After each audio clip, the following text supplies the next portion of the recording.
Let's move on and let's turn our attention to Symphony. The stock is on our radar on the back of the Q2 numbers. The company has seen a marginal sequential recovery, but numbers are weak on a year-on-year basis. We have Mr. Shah, the Executive Director of the company, who joins us. Hi, Mr. Shah. Thanks so much for joining in. Well, I want to understand a couple of aspects. One being, what's the revenue share you're getting from the non-metro, region? And if you could tell us the growth out there, and also if you could specify what is your market share right now in the cooler segment. So non-metro, that is essentially urban and semi-urban and rural area, contributes in excess of 60%. And in those territories, the sentiments are reasonably better. As far as market share is concerned, we continue commanding around 50% market share in organized sector, despite many players have entered in the segment in last couple of years. Right, that's a positive. Then if you could give us some more details, the first half of this year, on an average last year, how many units did you sell and how many units did you sell in the first half of this year?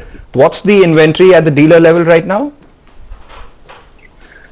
As far as number of units are concerned, they are not in public domain, but on a standalone basis in India, YOY, the decline in the turnover is about 40%, and on a console basis, the decline in the top line is about 38%. About inventory with the dealer and distributors, whatever pre-season sales had happened, they are sitting on about 40-45% of the inventory, which normally at the end of the season is negligible. However, in the past, when summer was not good, this time it is on account of COVID, dealers used to sit on such kind of inventory. So you're saying that they're sitting on 45% inventory as against what would be negligible at the same time in normal years. So does that mean the second half, there could be some more pressure with regards to primary sales? What's your outlook? Yeah, so in September quarter also there was a spillover impact, and in December quarter also spillover impact is likely to continue. Having said that, YY, of course, there is going to be major degrowth, but Q to Q, we expect better performance in December quarter.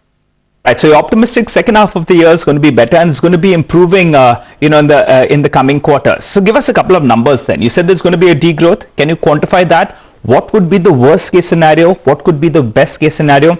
Last year you did around 1100 crores. So this year, what kind of a number are you looking at? And in terms of margin, if you could give us a broad range as well, Mr. Shah. So very difficult to quantify the exact numbers in terms of the top line because the situation is quite evolving.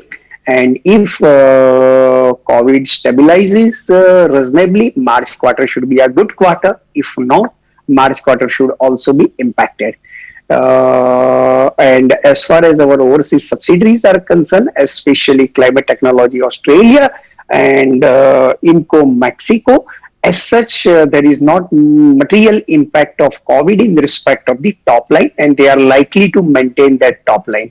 However, on console basis, mainly because of the degrowth in domestic business, we will see major degrowth year as a whole on a YOY basis.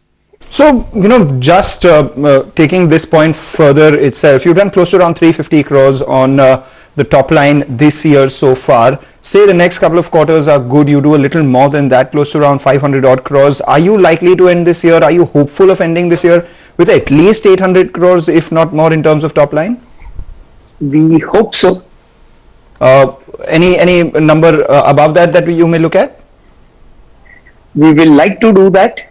We have the internal business plan, but in Symphony India, situation is quite fluid, and we need to see depending upon how the pandemic really pans out.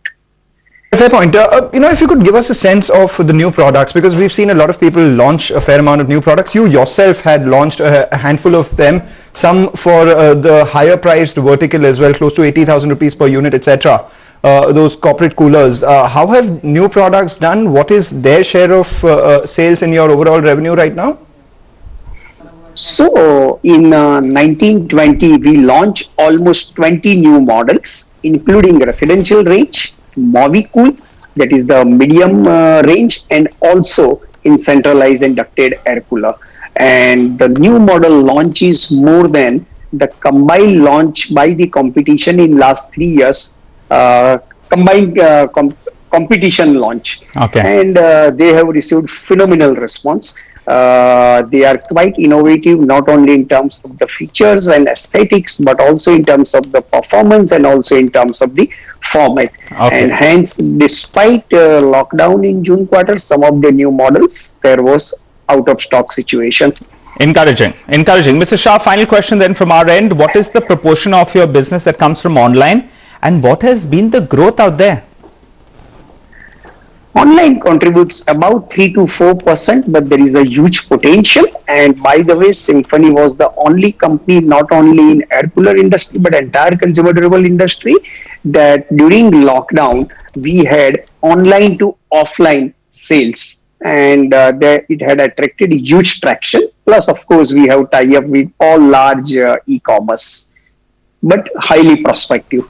All right, Mr. Shah, thanks a lot for joining in, giving us all those details as far as business is concerned. Well, believes that maybe the next couple of quarters would be good for the company, but because of the dent and a lost summer year on year, they would still have a dent on the top line. Wish you good luck for the remainder of this year, Mr. Shah. With that, we slip into a short break, and as we do that, here's something that you, our viewers, must take note of.